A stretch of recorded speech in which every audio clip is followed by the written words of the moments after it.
বন্ধুরা, আজকে একটা ঘটনা নিয়ে বলছি তোমাদেরকে। এটা আমি অনেক দিন ধরেই চিন্তা করেছিলাম, কিন্তু আজকে ঘটনাটা আমি এফবিতে দেখেছি, একজনের লেখা। তারপরে আমি ভাবলাম যে বলি। তো চিন্তা করেছিলাম বলে যে বলতে হতো তা নয়, হয়তো বলতামই না, ভুলেও গেছিলাম। এরকম তো অনেক কিছুই দেখি, কিন্তু টপিকটা না আমার খুব মনে ধরেছে। তো আমি মনে ধরেছে টপিকটা আমার খুব মনে হলে একটু বলা ভালো। সে কি শুনলো না শুনলো, হয়তো এই কথাটা তোমাদেরও মনের মধ্যেই আছে। হ্যাঁ, এর জন্যই বলছি। এবার অনেকেরই মনের মধ্যে আছে। আমি যেমন চিন্তা করেছি বলিনি বা লিখিনি ওটা সম্বন্ধে কিছু, ফেসবুকেও না কিছু না, বা আমার অত সময়ও থাকে না, টাইপিংও করতে ইচ্ছা করে না। লিখতে গেলে তো লিখতে হয় অনেক কিছু, অতটা ধৈর্য আমার নেই। কিন্তু কেউ তো লিখেছে এবং প্রচুর তার মধ্যে লাইক কমেন্ট আছে, অনেকেই অনেকের মতামত দিয়েছে। তার মানে সবারই মনের মধ্যে রয়েছে এই জিনিসটা, নালে তো এই জিনিসটাকে ফু করে উড়িয়ে দিত বা যা এসব করে। তো এটা নিয়ে একটু বলবো, হালকা কথা, খুবই অর্ডিনারি জিনিস, শুনলে হয়তো অনেকেরই রাগও উঠবে, কিন্তু আমি না বলে পারছি না। এই হচ্ছে ব্যাপারটা, যে তোমাদেরকে আমাদের যে অনুষ্ঠানের ধরনটা বদলে গেছে। হ্যাঁ, অনুষ্ঠান তো মানুষের জীবনে থাকবেই। তো উৎসব, অনুষ্ঠান, অ্যামিউজমেন্ট সব কিছুই থাকবে।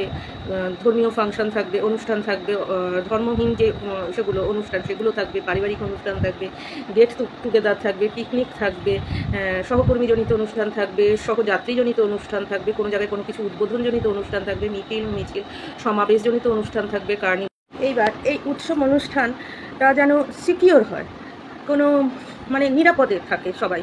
উৎসব অনুষ্ঠানটা যেন আনন্দ হচ্ছে, সেটা যেন কারোর পক্ষে কষ্টদায়ক, বিপজ্জনক, অস্বস্তিকর সেটা যেন না হয়। আর সেটার মধ্যে যেন আমার পয়সা আছে তাই আমি দেখাচ্ছি, বা ও করেছে 1 ডিগ্রি আমি করব 2 ডিগ্রি, সেরকম যেন না হয়। উৎসবটা উৎসবে তোমার মন থেকে ব্যাপারটা আসুক। উৎসব কিন্তু তুমি দুটো হাতের মধ্যে দুটো লজেন্স দিয়েও হয়, তাই না? তো যদি উৎসবের থাকে, আর যদি লোক দেখানো ব্যাপারটা থাকে, সেটা তো সব কিছুতেই তুমি জানবে, পড়াশোনা সব কিছুতেই সেটা মানে ব্যাপারটা সেবা যত্ন, যে লোক দেখানো, হাসপাতালটা লোক দেখানো, এত সুন্দর সুন্দর সাজিয়েছে, এত যন্ত্রপাতি, এত অ্যাডভার্টাইজমেন্ট, এত ওই করেছে, কিন্তু আসল চিকিৎসাটাই হয় না, তাই না? এটা হচ্ছে সেটা। তো আমি যেটা বলছিলাম, যে উৎসবটা যেন নিরাপদ হয়, এমন কোনো কাজ উৎসবের সময় করা উচিত না, বা উৎসবের তালিকার মধ্যে এন্ট্রি দেওয়া উচিত না, যে আহা হয়েছে, হতেই পারে, ও তো করে, তা আমি কেন করবো না? তা ওর তো ক্যান্সার হয়েছে, তাহলে আমি ক্যান্সারের থেকে বাঁচার জন্য দৌড়াচ্ছি কেন? ওরও তো ক্যান্সার হয়েছে, তা আমি ক্যান্সারের থেকে বাঁচার জন্য আমি কেন চিন্তা সারাক্ষণ ঠাকুরকে বলে আমার যেন এই রোগটা না হয়? তাহলে তো আমি বলতে পারি ওরও হয়েছে, আমারও হোক। ও তো করে, তাহলে আমি কেন বলবো যে আমার সন্তানের যেন না হয়, বা আমার বাবা মার যেন না হয়? হ্যাঁ, ওর হয়েছে, আমার যেন না হয়, তাহলে আমি কেন বলবো না? মানে আমি কেন বলি? হ্যাঁ, তো ও তো করে, তার জন্য আমিও করবো। হ্যাঁ, এই হচ্ছে ব্যাপারটা। তাহলে তো সেটা অনেক ক্ষেত্রেই হয়ে যায়, তাই না? করে বিপদ তো হতেই পারে, তাহলে তো ক্যান্সার তো হতেই পারে, তাও তুমি কেন ঠাকুরের কাছে প্রার্থনা করো, ঠাকুর? সেই ঘটনাটা দেখলাম যে কোনো এক উৎসবের বাড়িতে এরকম, উৎসবে আজকাল তো বাজি পটকা ফাটানোর খুব রেওয়াজ হয়েছে, যেটা আমাদের অবাঙালিদের ধরন ছিল, বা অন্য হয়তো জাতপাতের নিয়ম ছিল, আমরা জানি না। আমাদের বাঙালিতে আদৌ তাই ছিল কি না? আমাদের বাঙালি কালচারে তো ছিল পালকি বয়ে নিয়ে আসবে, তাই এখন তো দেখি ঘোড়ার গাড়িতে আসছে।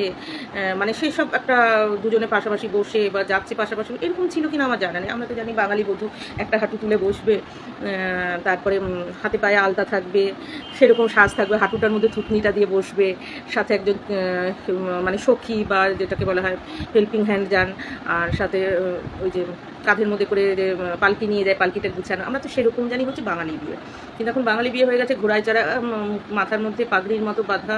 তো ওইগুলি তো অবাঙালি রেওয়াজ। তার সাথে হচ্ছে বাজি পটকা ফাটানো। বাজি পটকা কোন দিন কোন বাঙালি বিয়েতে হয়েছে আমার জানা নেই।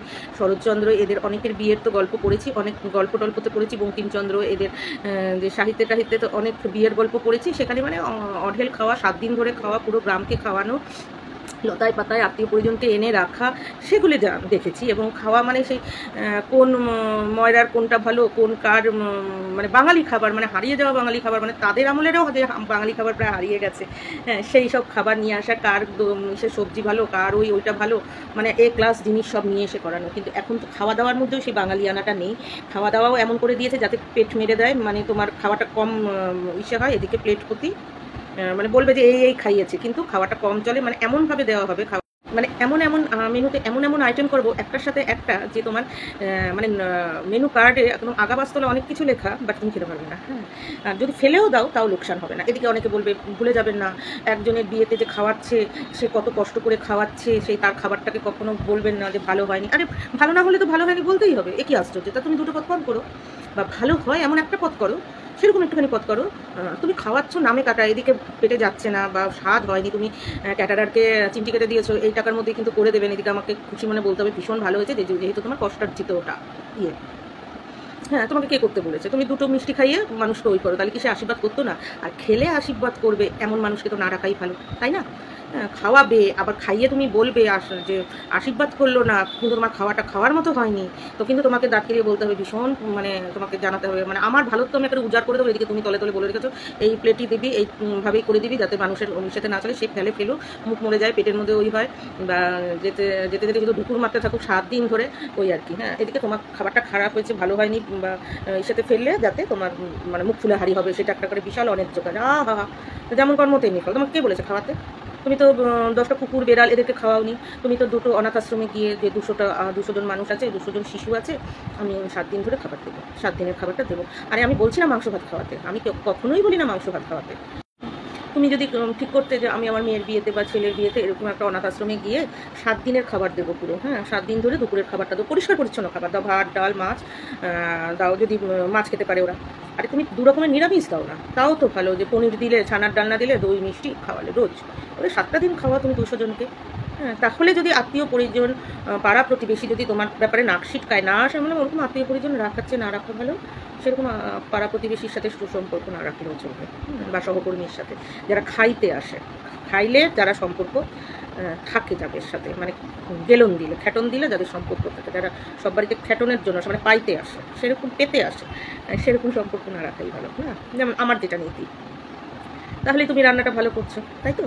এবার তুমি যদি যা খুশি খাওয়া বা খাইয়ে বলবা ও 2 হাতা বেশি খেয়েছে, আমার লোক তো একটা টুকরোর পরে আমি 2 টুকরো খেতে পারি না, তাতে তোমার ওই মানে ফাটাচ্ছ তুমি, তাতে তো হবে না, অনেকে 6 টুকরো খেতেই পারে। অথবা তুমি প্যাকেট সিস্টেম করে হাতে হাতে দিয়ে দাও, তার মধ্যে তুমি মাথা পিছু ধরে রেখেছো 2 টুকরো দেবে, সবাইকে সব সাইজ দেবে, মানে তুমি কাউকে দেবে এইটুকুনি টুকরো, কাউকে দেবে এত বড় টুকরো, চোখ মেরে বলবে দেখ না ও বেশি খাই বলে তোকে কম দিচ্ছি, মানে তোকে কম দিতে হচ্ছে, মানে এইসব চালাকি। তুমি এর সাথেও সুসম্পর্ক রাখলে, ওর সাথেও সুসম্পর্ক রাখলে, মানে চালাকি, খেতে বসিয়ে চালাকি, ওগুলিতে তো আমি না হয় তোমার চোখ মারাতে ভেপসে গেলাম, ভাবলাম যে ছোটো টুকরো দিয়েছে, ঠিক আছে বললাম না, মানে আর একজন তো বড় টুকরো 10টা খেয়ে তোমার পাইনটা মেরে দিয়ে দেবে একদম। কোথার থেকে হিসাব লুটবে? এবার তারপর যখন আমার বাড়িতে তুমি গিলতে আসবে, তোমাকে তো আমি একেবারে দেবো, তখন তার আমি বলবো না চোখ মেরে যে দেখ দেখ দেখ ও বেশি খাচ্ছে এর জন্য তোরে কম দিচ্ছি, বা তোকে আমি কম বেশি দিয়ে দিই, সত্যি তো তুই দিতে চেয়েছিল ও খেয়ে নিয়েছে বলে। তুমি তো ম্যানেজ করতে পারো নি, ম্যানেজমেন্টটা তো তোমার ঠিক না। তুমি সবাইকে ঠিক করে 4টে লুচি 2 পিস মাংস দেবে, বা 6টা লুচি 2 পিস মাংস 2টো মিষ্টি, হয়ে গেল। মাংসের সাইজ সেইভাবে তুমি দোকান থেকে করিয়ে আনো, যে এই মাংসে একজনকে প্রত্যেকেই একটা হাড় করবে, একটা সলিড টুকরো করে করো। ও মা তুমি দিচ্ছ যা চাই, মুখে বলবে যা চাই দিয়েছে, ওদিকে খাইতে বসিয়ে তুমি চোখ মেরে দেবে, জানো ওনা বেশি নিচ্ছে, দেখ ও নিয়ে যাচ্ছে, ওনা টিফিন বাটি করে নিয়ে যাচ্ছে, এর জন্য তোদের কম পাতে বসে। তুমি কি ওগুলি বাইরে বলেছো আমি যে এতজনকে খাওয়াতে পারিনি, ও নিয়ে গেছে বলে ওই নিয়ে গেছে? তুমি সবার সাথে ঠিকঠাক থেকেছো, তো তোমাকেও যখন লোকে দেবে সেরকম দেওয়া থাওয়ার ব্যাপারে, তখন বুঝবে তুমি কি একাই চালাক নাকি। তো যাই হোক, শেরের ওপর শোয়া শের থাকে, আবার অনেকে আছে দেখে শিখে সবার সাথে করে, আবার অনেকে আছে দেখে শেখে যে করেছে তার সাথেই করে, যেটা আমি করি। আমি আগে দেখি কে কী করে, তারপরে যে যেমন করেছে তার সাথে থাকবে। আগে থেকে আমি কোনো সময় খারাপ ব্যবহারটা দিই না। আর এবার তোমরা বলবে তাহলে তো খুব ভালো হয়েছে, আগে থেকে দেয় না, আগে ওটা ভালোভাবে নিয়ে নিই, তারপর ওকে খারাপ ব্যবহারটা। তো মুশকিল হচ্ছে এখানে আমি কোনো উৎসব অনুষ্ঠানই করি না। মুশকিলটা এখানে না, মানে কোনো জায়গাতে আমি কোনো উৎসব অনুষ্ঠানে থাকি না, মানে করি না। তো তুমি আমাকে কি আগে থেকে তুমি শুরুতে কি খারাপটা করবে? আমি তো কোনো আয়োজনই করি না। পরিষ্কার কথা, আমি নিজে ব্যক্তিগতভাবে তো উৎসব অনুষ্ঠানের পক্ষে নই। হ্যাঁ, যেগুলি বারোয়ারি উৎসব অনুষ্ঠান ঠিক আছে, যেখানে অনেক লোক যেতে পারে ঠিক আছে, সেগুলি আমার ভালো লাগে, তাতেই আমার হয়ে যায়। আর এমনি ব্যক্তিগত উৎসব অনুষ্ঠানের পক্ষে আমি নই, সে জন্মদিন বলো, স্বাদ বলো, শ্রাদ্ধশান্তি বলো, বিয়ে থা বলো, কেন জানি নেই, আমার ভালো লাগে না অত। তুই করলে ঠিক আছে, আমি বলি না, বরঞ্চ হ্যাঁ সাজো গুজো করো, লোককে ডেকে সুন্দর করে একটা প্যাকেট সিস্টেমে দিয়ে দাও, প্যাকেট সিস্টেমে খাবারটা দিয়ে দাও। তারপরে একটু স্টল রাখো, খাচ্ছে যাচ্ছে স্ন্যাক্সের মতো। বাকিটা তুমি ধরো তোমার যদি এইসবের পিছনে 3 লাখ টাকা খরচ হতো, বা 4 লাখ, বা 2 লাখ, বা 1 লাখ, হ্যাঁ, আর আমি যে ছোট্ট আয়োজন বলেছি সেটাতে হয়তো খুব বেশি তোমার 20,000, 25,000 বা 50,000 খরচ হবে, মানে 4 ভাগের হয়তো 1 ভাগ খরচ হবে, বাকি 3 ভাগ তুমি ধীরে সুস্থে আস্তে আস্তে করে চলে যাও আমলাশোলে, চলে যাও নর্থ বেঙ্গলের তোমার যে চা কী জানি করে, চা তোলে যারা, চা শ্রমিক যাকে বলা হয়, চা শ্রমিক, কোনো কলিয়ারি শ্রমিকের ওই যে গ্রাম, এইসব জায়গায় গিয়ে তুমি 7 দিন খাওয়াও। কয়েকজন সেকে নিয়ে চলো, ডাক্তার বন্ধু যদি থাকে তাদের নিয়ে চলো, দেখো হেলথ স্টাফকে নিয়ে তাদেরকে একটুখানি মানে রুটিন চেক আপ করাও, তোমার পয়সা স্পন্সর করে। আমি এগুলি ভীষণ পছন্দ করি, বুঝতে পেরেছো? তো এর জন্যই যে কারোর বাড়িতে যে উৎসব অনুষ্ঠান হলে যেন খুব আপ্লুত হয়ে যায়, একদমই না। হ্যাঁ, উৎসব অনুষ্ঠানে থাকি, দেখি, এবার কেউ যদি নিজেরটা খুব বাড়িয়ে বলে আমি এই করেছি ওই করেছি, তখন আবার বলি কেউ তুই এই করেছিস ও তো ওই করেছে। হ্যাঁ, এগুলি দেখার জন্য থাকতে হতে পারে। মানে ধরো আমাকে কেউ বললো যে আমার বাড়ির বিয়েটাতে আমরা এই করছি, আমি বললাম আমার ওই আত্মীয় করেছে, তো এইসবের জন্য হতে পারে করেছে। ও তুই কী দেখাস বড় অনুষ্ঠান, আমার বাড়ির অনুষ্ঠানটা দেখি ওইটা, কিন্তু আমি নিজে করি না। এটাতে আমার কোনো সমস্যা নেই, আমাকে না ডাকলেও সমস্যা নেই। হ্যাঁ, আর এই আর কি, মানে এক একজনের মেন্টালিটি এক একটা থাকে। তো এই যে দেখি ঘোড়া সওয়ার হয়ে আসছে, তো কোনোটা কারণে তো ঘোড়া সওয়ারটা হয়েছে, তাই তো ঘোড়া সওয়ারটা না হয়ে তুমি যদি ধরো 20,000, ঘোড়া সওয়ারটা না হয়ে তুমি যদি ওই 25,000 30,000 টাকা দিয়ে চলে গেলে কোনো একটা এনজিও বা তার বিয়ের আগে সেরকমের সাথে যোগাযোগ রাখো করে তুমি একটা দিন বা দুটো দিন কিছু ভেটেরিনারি স্টাফ, প্যারাভেট এদেরকে নিয়ে ছুটি ছাটা করিয়ে, হ্যাঁ, মানে একটা টাইম ফিক্সড করে, একটা ডেট ফিক্সড করে বা দুটো ডেট ফিক্সড করে কিছু যেটাকে বলা হয় আমাদের যেমন দাতব্য বিভিন্ন জায়গায় হেলথ ক্যাম্প বসে, এই বসে সেই বসে, তো সেরকম করে যদি একটা হেলথ ক্যাম্প অ্যারেঞ্জ করো পশু পাখিদের জন্য, এটা কি তোমার বেশি ব্লেসিংয়ের হবে না বলো তো? তুমি তো খাওয়াচ্ছ মানুষেরকে ব্লেসিংয়ের জন্য, আনন্দ দেওয়ার জন্য। এখানে ওর যে শুশ্রূষাটা হবে তাতে তো ও হয়তো থ্যাংক ইউ দারুণ আনন্দ হয়েছে ডিসকাউন্ট আসতে পারবে না, কিন্তু ওর ভেতর থেকে যে নিঃশ্বাসটা বেরোবে ওটাতে কি বেশি ভালো নয় কি? এবার তুমি যদি বলো যে আমি ব্লেসিংয়ের জন্য করিনি, আমি আমার খ্যাম দেখানোর জন্য করেছি, ক্ষমতা দেখানোর জন্য করেছি, তাহলে ক্ষমতাটা তো এটাতেও দেখানো যায়। এটাতে তো বেশি ক্ষমতা দেখানোর প্রয়োজন ছিল আমাদের, তাই না? তুমি সেটা করতে পারো 10টা বন্ধু বান্ধব নিয়ে, 10টা বন্ধু না, আমি 10টা এনজিওরই লোককে যে আমি স্পন্সর করবো, তোমরা করো।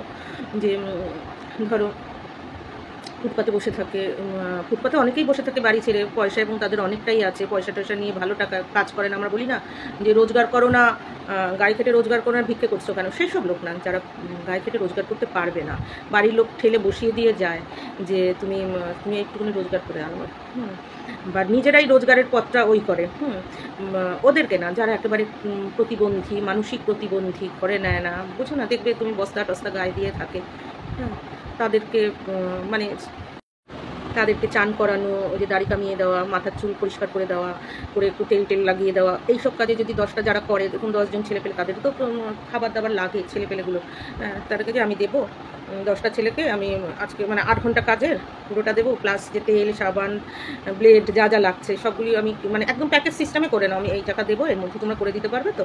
আর কোথায় আছে এরকম, সে তোমার নিজের প্ল্যাটফর্মে হোক বা অন্য জায়গায় হোক থাকলে, যে তোমার অন্তত 20 জনকে করো বা 50 জনকে আজকে করো সারাদিনে, আমি 20,000 25,000 দেবো, তাতে তোমার খরচ হওয়ার পর ওদের প্লেট কিনে নিয়ে আসার পর যদি ওদের 5,000 টাকা লাভ হয়, হোক না, ওই ছেলেপেলেদের 5,000 টাকা লাভ হয় একটা দিনে, হোক না, হ্যাঁ, তো আমি মনে করি এইসব কাজগুলো বেশি ভালো, বুঝতে পেরেছো? ঠিক তেমনি আমি যেটা মনে করি যে এইসব কাজগুলি উৎসব অনুষ্ঠান না করে এইসব কাজগুলি করা ভালো। এই যে বিভিন্ন বিয়েবাড়িতে দেখি, ইভেন মন্ত্রীদেরও বিয়েবাড়িতে দেখি, একটা মন্ত্রীও বা নেতাও একটু দৃষ্টান্তমূলক কাজ করে না, যে হয়তো দেখা যায় খুব মানে জীবন থেকে উঠেছে, খুব কষ্টের জীবন থেকে উঠেছে, ভাইয়ের বউ হেনা তেনা নিয়ে ঠেলা গুতাকে ভীষণ কষ্ট করেছে, হ্যাঁ, ঠেলা গুতা লাথি ঝাঁটা খেয়ে বড় হয়েছে, মানে দুটো খেতে গিয়ে একেবারে মানে হাড়মাস এক হয়ে গেছে, রান্নাবান্না করে বাড়িতে মন জুগিয়ে চলেছে, মানে ঘরে জল পচনো গরিবিয়ানাটা টের পেয়েছে, কিন্তু তারপরে যখন একটুখানি টন্ত্রিত্ব পায় বা রাজনীতির মাধ্যমে 2 টাকা পায় বা ভিআইপি হয়ে যায় বা একটু নামডাক হয়ে যায়, ওরা কিন্তু সেই যারা লাথি ঝাঁটা দিয়েছে দেখবে তাদেরকেই আপন করে, কী করে যেন সে আপনজন ছেড়ে থাকতে পারে না, মানে সুখের পায়রা হয়ে যখনই চলে আসলো সেই রক্ত সম্পর্ককেই কিন্তু তারা টানে, বলে না কোদাল চিরকাল বুকের দিকেই আসে, তাদেরকেই দেখা যাবে মানে ভুলেই গেছে অতীতে যে কী হারের মানে উষ্টা খেয়েছে, পিছার বাড়ি খেয়েছে, কী ভাষা খেয়েছে শুনেছে, মানে মরো অবস্থা হয়ে গেছিলো, মানে আত্মসম্মানে বলো সব দিকে মানে ধনে মানে প্রাণে শেষ করেছে, মানে কী যে এক একটা বিষাক্ত ছিল, এক একটা কী যে ছিল, এক একটা হ্যাঁ, তা সব ভুলে গেছে। এটা আমি অনেকের দেখেছি, অনেকের মুখে শুনি যে খুব মানে অবস্থা খারাপ না, মানে ফেলে গেছে সেরকম লোককে বাড়িতে নিয়ে এসছে, বলেছে কি যে তুমি আমার মায়ের মতো বাড়িতে থাকো, ঠাকুমার মতো থাকো, দাদুর মতো থাকো, ও মা যেই বাড়িতে এসে মানে ফেলা ছিল, খাওয়া ছিল না, দেওয়া ছিল না, মানে করে অনাথের মতো ঘুরু ছিল, এরকম অবস্থা। যেই বাড়িতে এনেছে প্রত্যেকে আত্মীয় পরিজন জুটে গেছে, সেই বাড়ির লোককে ফেলে এদিক চলে যায় ওদিক চলে যায়, বাড়ি থেকে জিনিস নিয়ে তাকে তার আত্মীয় পরিজনকে দেয় থই সেই অবস্থা, জানো অনেকের শুনেছি, এবার লাথি মেরে বের করে দিয়েছে শালা, হ্যাঁ, যেই মানে যখন মানে অন্যের দ্বারা আমি রসকর সিঙ্গার বলি নিয়ে যে খারাপ হবো, আমি আমার আত্মীয় পরিজনের সাথে মিশে যাবো, যারা তোমার নিউডে টিপে বা দেখেও নি ছুঁড়ে ফেলে দিয়েছে, আর যখন এই ক্ষেত্রে থাকবো তখন আবার লোক খুঁজতে থাকবো, হ্যাঁ, বহুত শেয়ানা হয় বলে না, যে মানে কাজ করিয়ে না অন্যকে দিয়ে, এগুলির অনেকের ট্রেন্স থাকে। দেখবে তোমাকে যে লাঠিঝাটা মেরেছে যেই লোকটাকে, সেই লোকটাকে তুমি লাঠিঝাটা দিকে আহারি উড়ে করে নিয়ে আসো, ও মা দেখবে তুমি তার তার অনেক সময় এটা নিজের স্বামীর ক্ষেত্রে হয়, স্ত্রীর ক্ষেত্রে হয়, যে খাইতে পারছিল না বাড়িতে, বা মানে পারলে শুধু সুইসাইড করা বাকি রেখেছে সংসার জীবনে। এমন আপনজন, আত্মীয় পরিজন, ভাই ভাই বোন ভগ্নিপতি এমনভাবে শুষছে, দুর্নাম দিচ্ছে, মানে একটা পা এদিক ওদিক করতে পারতো না, বেশিরভাগ সময় বাড়ির বাইরেই বসে থাকতো। হ্যাঁ, পারলে এরকম মানে চিরকুটি অবস্থা। কিন্তু যেই দেখবে একটা ভালো জায়গায় বিয়ে শাদী করে ফেললো, একটু স্বস্তির ঘরে,